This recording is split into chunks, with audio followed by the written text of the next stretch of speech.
안녕하세요. 미술치료사 아롱입니다.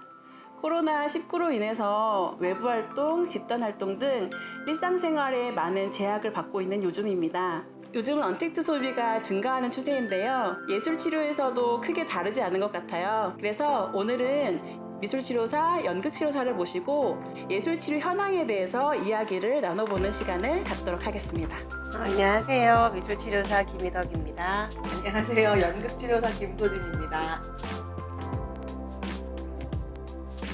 최근에 예술치료 현황이 어떠신지 잠깐 안부 좀 나눌 수 있을까요? 저는 이제 집단 프로그램을 주로 해왔었는데요. 아무래도 코로나19로 인해서 아이들의 집합이 금지가 되어 있고 사회적 분위기가 많이 조심스럽기 때문에 집단 프로그램 진행은 거의 못하고 있어요. 대신 이제 온라인으로 진행할 수 있는 거는 하고 있고요. 저도 코로나 기관으로 나갔던 작업들은 지금 다 멈춘 상태고요. 센터를 운영 중인데 거기서 이제 개인 치료 진행되고 있고 또 온라인 하고 있어요. 저희는 GS 칼텍스에서 후원하고 있는 마음톡톡 교실 힐링 사업에서 만난 치료사들이잖아요. GS 칼텍스 사회공헌 팀에서 지원하는 심리정서 사업을 저희가 같이 하고 있어요. 원래는 교실 힐링이라는 이름 그대로 교실로 찾아가서 하는 집단 프로그램이었는데 그러니까 수년간 그 프로그램 안에서 코업, 각자 개인 파트로 열심히 활동했던 치료사들이 모여서 온라인으로 같이 의기투합해서 학교 1학년 아이들 상대로 해당 학교의 1학년 전체를 저희가 다 파트별로 나눠서 온라인으로 집단 프로그램 진행하고 있습니다. 사전에 정해놓은 일정 그 시간에 맞춰서 아이들이 링크를 클릭해서 줌 화면에 들어오게 되면 치료사들과 그리고 이 사업을 운영하고 있는 대한민국 교육봉사단 아이들을 각각 팀별로 배정을 하고 저희는 거기에서 약속한 시간 동안에 예술치료를 진행하고 있습니다. 아직 우리가 끝난 거는 아니잖아요. 저 같은 경우에는 처음 시작을 했던 학교가 7회기쯤에 온 것 같고요. 나머지 학교는 4회기 정도로 지금 진행을 한 상황이에요. 선생님들도 좀 비슷한 상황이시죠? 네. 어떻게 선생님들은 활동을 하고 계세요? 첫 도전이죠. 첫 도전이고 그러니까 저희만의 이제 고유의 방식으로 아이들을 집단 프로그램 이해시키고 같이 동기를 만들고 그리고 뭔가 이거를 통해서 성장했다는 느낌 가질 수 있게 뭔가 결과물도 만들어냈는데 지금은 전혀 그거를 시작하기가 어려운 상황이에요. 이 온라인 상황에 맞게 아이들한테 유용하게 할 수 있는 것들이 무엇인지 치료사들이 먼저 매일 줌 회의하면서 프로그램을 짜고 기획하고 그리고 시도하고 하면서 노력은 하고 있는데 쉽지는 않아요. 오프라인에서 만나거나 할 때는 초기에 집단의 어떤 특성이 있는지 아이들의 특징들을 파악하는 거에 주력을 할 수 있는데 아이들의 상황이 어떤지 그리고 아이들 어떤 그런 것 같아요.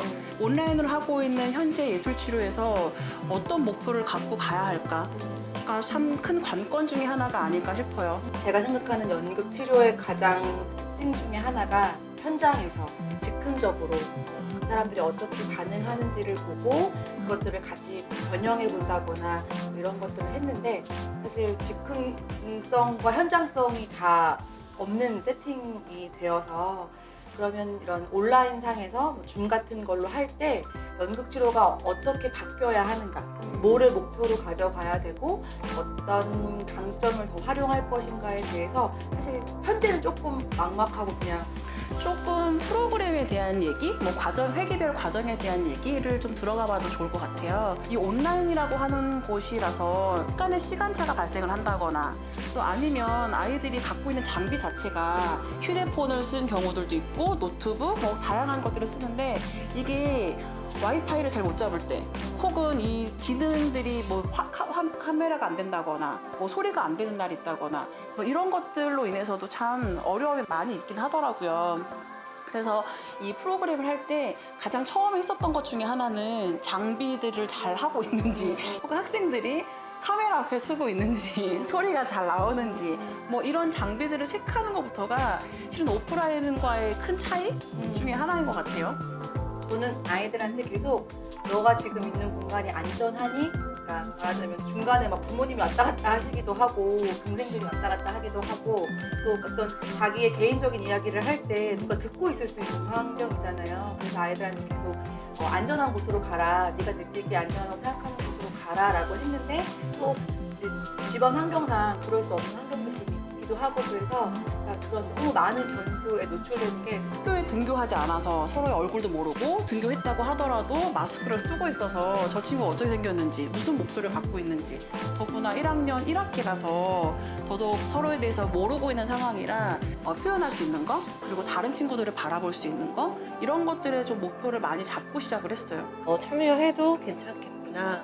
그러니까 뭔가 좀 동기가 필요하지 않을까 해서 동기를 심어주는 활동이 지금은 좀 많이 필요하다 생각에 뭐 이야기를 적용한다거나 아이들이 공감을 많이 하는 매체를 좀 활용한다거나 그런 식으로 좀 하려고 하죠. 그러면 지금 온라인으로 예술 치료를 하고 있는 것과 또 오프라인과의 예술 치료의 좀 차이가 있다면 어떤 차이를 좀 꼽을 수 있을까요? 물리적인 환경 차이가 가장 크겠죠. 그러니까 오프라인에서는 서로의 얼굴 그리고 서로 하는 몸짓 가까이에서 느껴지는 비언어적 메시지 이런 것들을 모두 포함해서 소통의 도구로 계속 우리가 상호작용을 하며 그리고 뭐 에너지 흐름을 조리 같이 가져가는 반면 온라인상에서는 이제 각자 공간에 있고 물리적으로 떨어져 있고 서로 뭔가 감각적으로 느끼는 것들이 좀 어렵다 보니까 확실히 그런 상호작용을 한다거나 무언가를 같이 한다는 느낌은 많이 적은 건 사실인 것 같아요. 인간이 표현하는 그 것들을 정말 아주 작은 미세한 표정의 변화, 어떤 뉘앙스 이런 것에서 그것이 표현되잖아요. 나의 감정이 표현되고 기술적인 한계가 있어서 색이라고 그런 뉘앙스가 잘 전달이 안 돼서 저는 조금 더 그런 것 같아요. 미술 치료가 가지고 있는 강점 중에 하나가 이 매체를 활용한 어떤 그 카타르시스를 느낀다거나 성찰을 할 수 있는 그런 기회를 주는 게 미술 치료의 매력이라고 생각을 하거든요. 온라인이라고 하는 환경이 지금 시대에 살고 있는 그 보드판에서 그리는 그림 혹은 인터넷을 실시간으로 사용해서 음악이나 뭐 어떤 장면들이나 이런 걸 활용하는 것들이 그들에게 더 익숙할지 모르겠지만 이 매체를 다뤘을 때 그 소리, 그 냄새, 그 감각 또 그걸 경험들이 또 미술 치료 가지고 있는 되게 큰 매력인데 그거를 사용하지 못한다는 게 되게 아쉽더라고요. 우리 이렇게 하면은 2학기에 못 하겠는데요? 마지막에 뭔가 아름답게 우리가 마무리를 하면 될 것 같아요. 그럼에도 불구하고 뭐 이렇게 예술 치료의 효과성은 분명히 있어요. 근데 온라인 상에서 어떤 식으로 예술 치료의 장점을 잘 살려서 그들한테 경험을 시켜주느냐에 포커스만 맞추면 선생님들이 해보시면서 예술 치료가 온라인에서 가능한지 저희는 제가 진행한 분야는 학교가 개학이 늦춰지면서 아이들이 온라인으로 먼저 수업을 했잖아요. 그래서 저희가 온라인으로 먼저 아이들을 만났고 몇 주 후에 아이들이 드디어 개학을 해가지고 처음으로 학교에 가는 팀이 있었어요. 중학교 1학년이니까 입학은 했지만 학교에 한 번도 가지 않았고 학교에 어떤 친구들이 있는지도 모르는 상황에서 저희랑 같이 했는데 속으로 많은 생겨난 이런 끈끈한 유대감 이런 것들이 이제 가서 인사하기 미션 이런 거 했었어요. 우리 이야기 나눴잖아. 이러면서 가서 이제 인사하고 와서 이제 경험담을 나눴는데 어떤 친구는 초콜릿을 전해줬다고 하기도 하고 먼저 인사했다고 하기도 하고 그러면서 이제 그 친구들이 말하는 게 이게 없이 바로 학교에 갔으면 자기 안 그래도 아는 친구도 없으면 너무 외로웠을 텐데 좋았다고 이야기를 하기도 하더라고요. 그러니까 어쨌든 이렇게 각각의 집에서 연결될 수 있는 근데 수업을 그냥 듣는 것만으로는 연결감이 안 생기는데 이렇게 뭔가 자기 이야기를 할 수 있는 시간들이 아이들에게 되게 필요했다고 얘기해요. 매체를 통해서 뭔가 이렇게 맞닿는 지점들이 생기는 거는 가능했던 것 같아요. 내가 좋아하는 뭐 영상을 같이 본다거나 아니면 음악을 같이 본다거나 그림을 본다거나 이런 것들에서 내가 좋아하는 걸 그 친구도 좋아하고 그래서 우리는 할 이야기가 생겼고 이게 우리한테 어떤 관계의 시작이 되는 것처럼 그의 공감과 같이 동질감을 느낄 수 있는 것들은 가능했던 걸로 보여서 브릿지 역할로는 충분히 가능하겠다.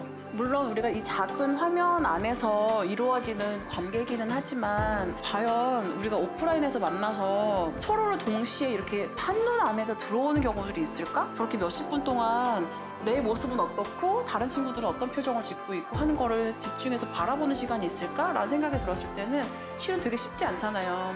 사실 지방에 있는 친구들이 이런 거를 경험할 수 있는 기회가 진짜 없잖아요. 서울은 치료도 많고 기관도 많고 그런데 지방은 잘 안 되는데 뭐 이런 걸 잘 활용하면 지방에 또 얼마든지 좋은 인력들이 그걸 할 수 있게끔 생각하면 되게 좋은 것 같아요. 그래서 매뉴얼화가 필요합니다.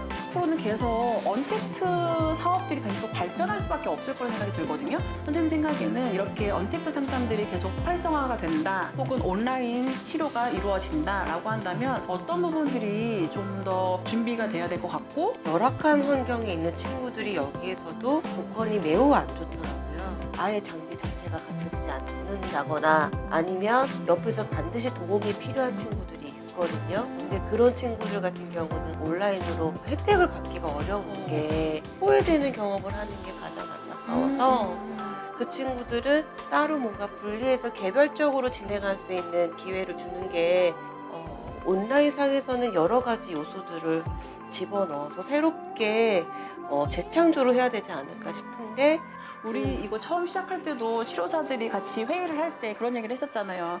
기존에 하고 있었던 예술 치료를 이렇게 가져온다라고 생각하지 말고 새로운 온라인에서의 예술 치료를 시작한다라는 걸로 제로에서부터 시작을 해야 된다라고 이야기했던 부분이랑 딱 맞닿는 것 같아요. 저는 사실 오프라인에서 하는 치료가 훨씬 좋아요. 개인적으로. 필름 카메라가 있었고 디지털 카메라로 바뀌었는데 제가 이제 필름 카메라 장사인데 나는 어쨌든 필름 카메라만 팔 거야 이러면서 고집 부리고 있는 느낌이 아닐까? 사실 디지털 카메라가 됐기 때문에 굉장히 또 많은 장이 열렸잖아요. 필름을 사지 못했던 사람들도 되게 많은 것들을 할 수 있게 됐고 그래서 이게 지켜야 할 것과 변화에 적응해야 할 것 사이에서 약간 아직 좀 왔다 갔다 하는 것 같아요. 근데 돌아갈 수 없다면 빠르게 변화에 적응하고 예술 치료가 온라인상에서 어떤 것들을 하고 할 수 있을까를 빠르게 연구하고 적응하는 게 더 계속 오프라인이 좋아, 오프라인으로 만나고 싶어 라고 하는 마음을 좀 내려놓을 때가 되지 않았나 생각이 들거든요. 소진쌤의 표현처럼 기존의 필름 카메라에서 디지털 카메라로 바뀐다라고 하는 이 시대의 흐름을 보는 것도 되게 중요할 것 같고 하지만 결국엔 사진을 찍는다는 거는 똑같잖아요. 그 예술 치료가 가지고 있는 기본을 잘 가지고 있으면서 그걸 시대에 맞게 변화하려고 하고 적용하려고 하고 하는 연구나 노력들이 계속 있어야 되지 않을까라는 생각이 많이 드는 것 같아요. 온라인 예술 치료를 하신 소감? 뭐 장기간 했던 경험이 있는 게 아니고 올해 우리도 막 시작을 했고 지금까지의 경험을 토대로 어떤 경험이셨는지 어떤 경험을 하고 계신지 이 정도로만 소감을 좀 정리하면 어떨까 하는데요. 온라인 예술 치료를 하면서 저의 과거를 약간 복귀하는 듯한 느낌이 들어요. 제가 이제 예술 치료, 이제 집단 치료를 할 때 그 모습들이 지금 저에게 계속 보여요. 그래서 퇴행하고 있나 보다. 너무 힘든가 보다. 이런 생각이 드는데 예전에 경험이 있었으니까 앞으로 이제 뚫고 나가는 힘도 있는 것 같고 치료사는 절대로 한 곳에 모여 있으면 안 된다고 생각을 해요. 늘 주변 상황과 관계와 같이 움직이고 화공작용하고 같이 성장하는 게 치료사라고 있기 때문에 이 프로그램 진행하면서 조금씩 또 다시 성장하는 느낌이 들어서 뜻깊습니다. 심리치료는 너무너무 필요한 것 같아요. 그리고 없어지지 않아야 하는 거라고 생각하고 특히 예술치료는 저는 너무너무 힘이 있다고 믿는데 심리치료랑 예술치료를 버리지 않고 만날 수 없는 상황에서 가야 된다면 온라인은 반드시 어쩔 수 없는 상황으로라도 가야 된다고 생각하고 예술치료사로서는 어떻게 하면 그러면 그 예술을 더 잘 활용하여서 온라인상에서 할 수 있을지를 계속 고민해야 된다고 생각하고 저는 많은 예술치료사들이 빨리 시도해 보셨으면 좋겠어요. 그래서 그 경험치가 막 쌓이고 서로 경험을 나누면서 성장해 가면 좋겠어요. 온라인의 강점은 그거네요. 근데 온라인으로 하면 규모를 더 키울 수도 있고 멀리 있는 대상과도 만날 수 있고 그래서 오히려 확장 가능성이 더 많지 않을까? 이 온라인 예술 치료를 하다 보니까 처음 미술 치료 시작하는 그 마음가짐이 될 수밖에 없는 것 같아요. 내가 알고 있었던 세팅이 아니고 예상하고 있었던 반응이 아니기 때문에 이게 과연 될까라고 하는 두려움으로 첫 세션을 하는 것 같은 마음이 들기도 하고, 어느 날은 생각지도 못한 반응에 뭐 하나 더 배우기도 하고, 또 어느 날은 이걸 왜 했을까라고 자책하는 이런 날도 창피한 세션을 진행하는 초보의 심정이 되더라고요. 저의 경험치가 많지는 않아요. 하지만 이렇게 처음 시작한 저희들이 저희 이런 경험들을 하고 있고 이런 생각들을 갖고 있습니다 라고 공유하는 자리가 되었으면 해요. 이 영상을 보시는 분들께서 저도 온라인 예술치료가 궁금해요, 혹은 해보고 싶어요, 아니면 좀 더 알고 싶어요 라고 하시는 게 있다면 댓글로 문의해 주신다면 저희가 다음 편으로 또 만날 수 있지 않겠습니까? 다 끝나고 진짜 소감을 다시 또 정리해보면 또 달라질 것 같아요. 치료 온라인 예술치료가 또 끝났을 때는 더 많은 경험치가 생겨서 함께 공유할 수 있을 것 같아요. 우리 인사할까요?